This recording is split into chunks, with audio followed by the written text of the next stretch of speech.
Lewis's room smelled very, very familiar. That part of him lived on.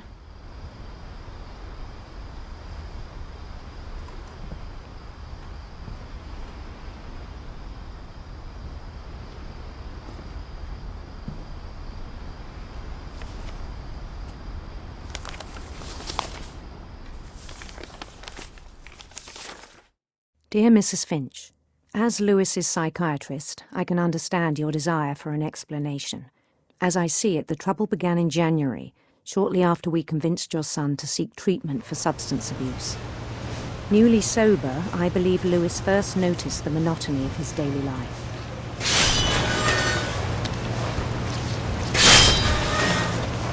He kept working at the cannery, but he withdrew part of himself. In our sessions, I saw the same behavior. His mind began to wander. I asked him to describe it. He said he started small, imagining a labyrinth. He'd feel his way about. Then something moved. Bats and toads.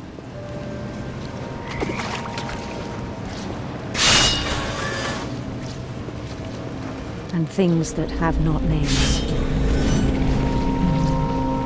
He knew it was all in his head. But he took it very seriously. I had hoped he'd find himself.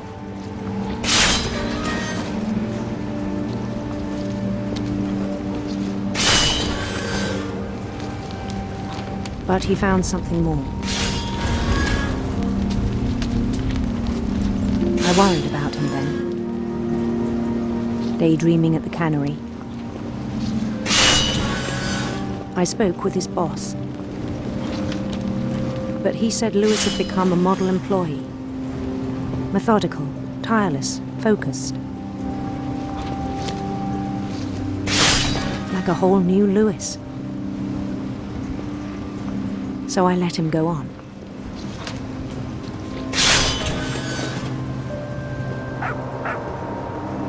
I even encouraged him. It seemed very promising at first. He told me he'd made a new friend.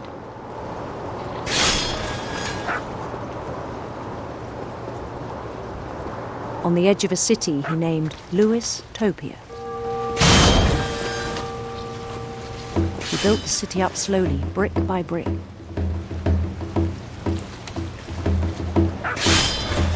Then he made musicians.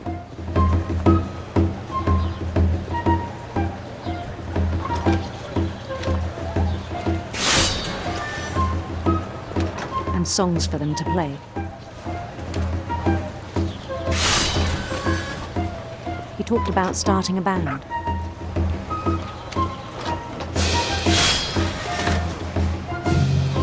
And he was always humming something. Every day his imagination grew stronger.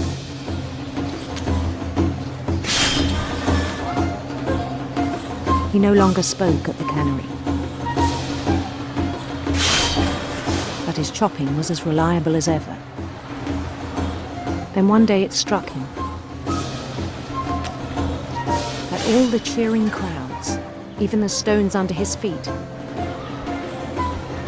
were all in his imagination, so he could do whatever he wished.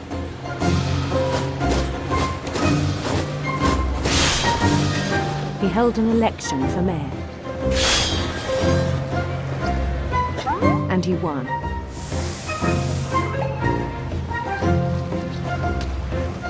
They begged him to stay, but his mind was already wandering. It became a game for him.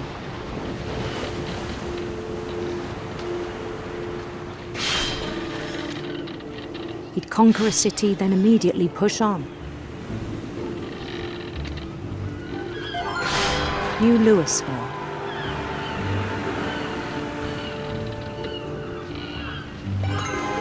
St. Louis. He started drifting away from our reality.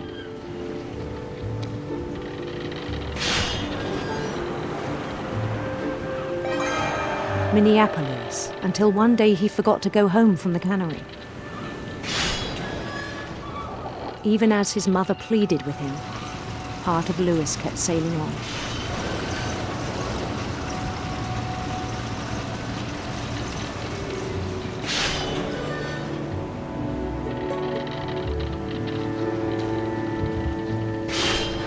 In Lewisburg, he heard rumors of a handsome queen.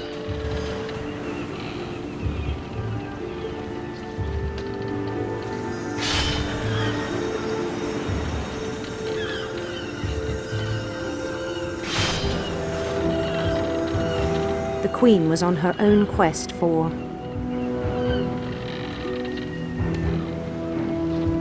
sinister serpents.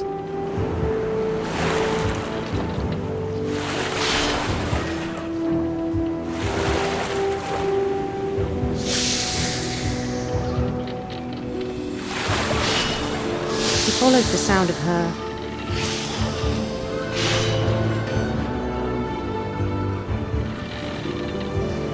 silver harp.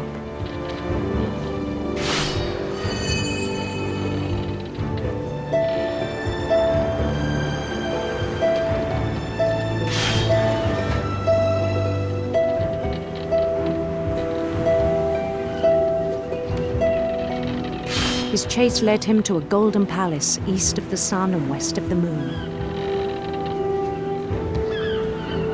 Even then, his logic remained sound.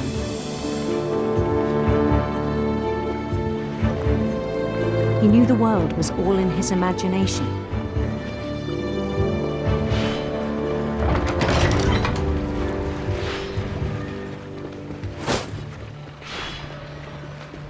But he was so proud of having created it.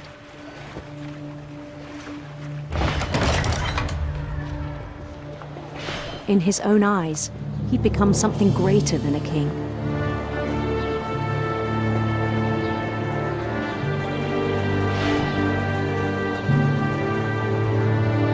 For someone who'd never known success in the real world, I think it was overwhelming.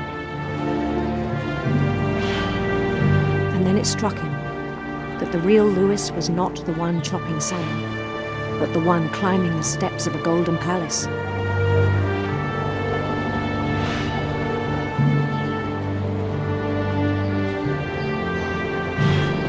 My imagination is as real as my body, he told me.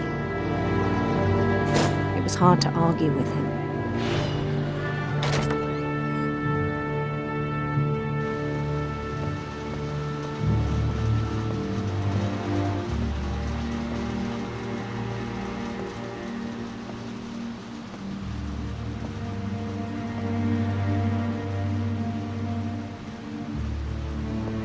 He began to forget the world we know.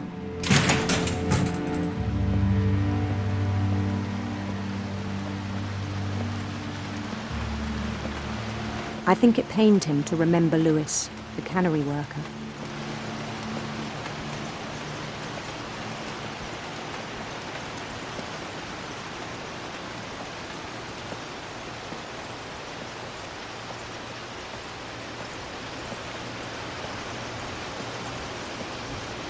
He began to despise the man with a royal contempt.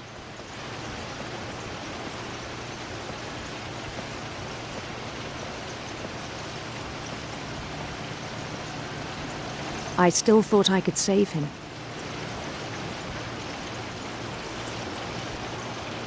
Even after he said he was being crowned king over all the lands of wonder.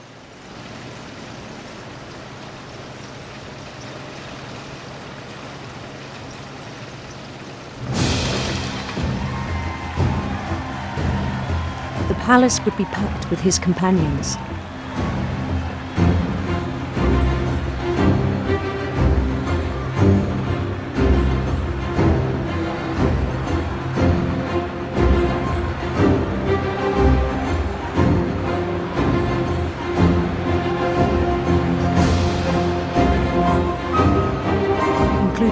wise calico who'd insisted on advising him.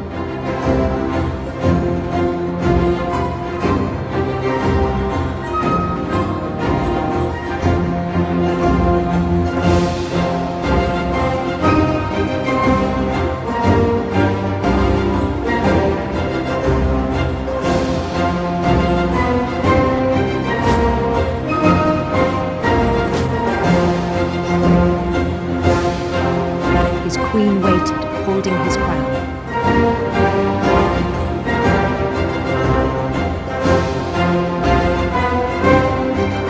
There was only one thing left to do.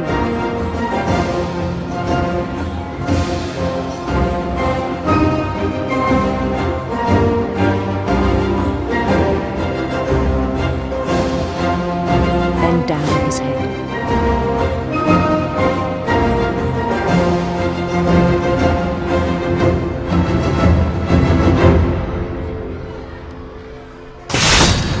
The rest I think you know. Mrs. Finch, your son was a kind man who will be missed by all of us who knew him.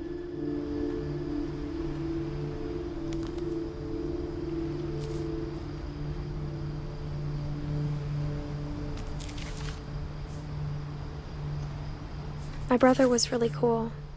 I wish you could have met him.